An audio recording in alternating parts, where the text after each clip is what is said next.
Miss হবে না আপনার পছন্দের টিভি শো। দেখুন জি5 অ্যাপে একদম ফ্রি। মা কেন চিন্তা করছো? আমি তো এইখানে তোমার সামনে সুস্থ দাঁড়িয়ে আছি, দেখো। এই শর্ত, তুই আমার সাথী নস।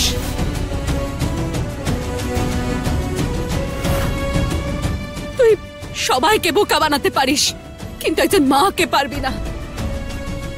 আমি তো সেদিনই বুঝে গেছিলাম যে ও আমার সাথী নয়, কিন্তু আমি তো আমার সাথীকে খুঁজে বের করতে চাই, তাই চুপ করেছিলাম।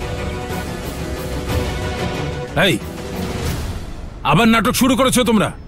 যা নাটক করার বাইরে গিয়ে করো। মা বলো না, কোথায় আছে আমার সাথী?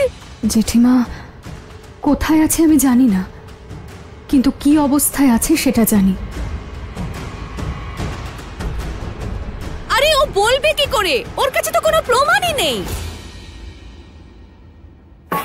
প্রমাণ দেখতে চাও তুমি? দেখো কি অবস্থায় আছে সাথী, দেখলে?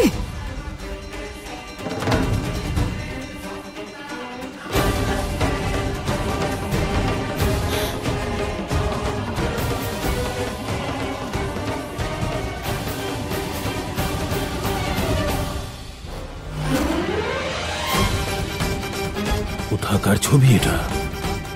দেখেছেন? শান্তি হয়েছে?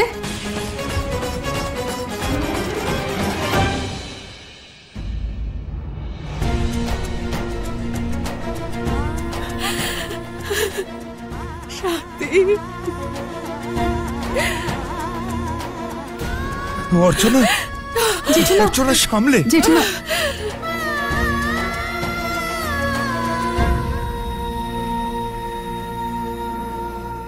দেখ ইন্দ্র, আমি তোকে আবার বুঝিয়ে বলছি, এসব এরা সবাই মিলে ষড়যন্ত্র করে করছে। আর এই ফটোটা ওরা বুদ্ধি করে তুলেছে যাতে তোকে বোকা বানানো যায়। যাই হোক না কেন মা, আমি ব্রত পালন করব।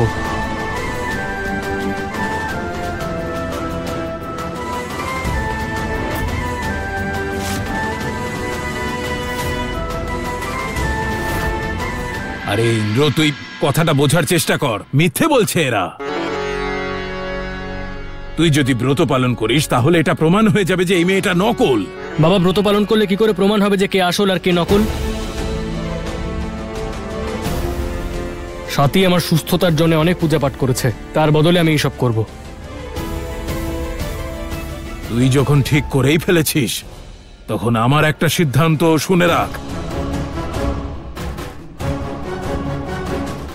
ওই মেয়েটার জন্য কোনো পুজো এ বাড়ির 4 দেওয়ালের মধ্যে হবে না।